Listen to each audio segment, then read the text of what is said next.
ये बहुत दुख की बात है कि एलजी साहब द्वारा इतनी बेहतरीन सोलर पॉलिसी जो दिल्ली के लोगों को फायदा देगी, जो पर्यावरण को फायदा देगी, जो प्रदूषण को कम करेगी, एलजी साहब सबसे पहले तो इस फाइल को लेके बैठ गए।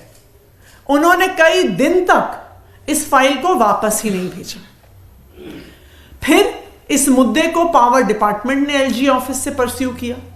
मैंने व्यक्तिगत तौर पर एलजी ऑफिस से बात कर करके कई बार यह सवाल पूछा कि सोलर पॉलिसी की फाइल कब वापस आएगी, क्योंकि हमें सोलर पॉलिसी को नोटिफाई करना है। हमारे इतने परस्यू करने के बाद जब एलजी साहब इस फाइल को और रोक नहीं पाए तो उन्होंने ऊल जलूल सवाल लगाकर इस फाइल को वापस भेज दिया। यह ऊल जलूल सवाल लगाने से, यह ऑब्जेक्शन लगाने से क्या होता है, इस ऑब्जेक्शन का मतलब क्या होता है, आप इस बात को समझिए कि अब जब अनेकों सवाल के साथ फाइल वापस आएगी, जब ऑब्जेक्शन के साथ फाइल वापस आएगी, तो वो एक अफसर से दूसरे अफसर के पास जाएगी, दूसरे अफसर से तीसरे अफसर के पास जाएगी, तीसरे अफसर से चौथे अफसर के पास जाएगी और ये फाइल घूमती रह जाएगी।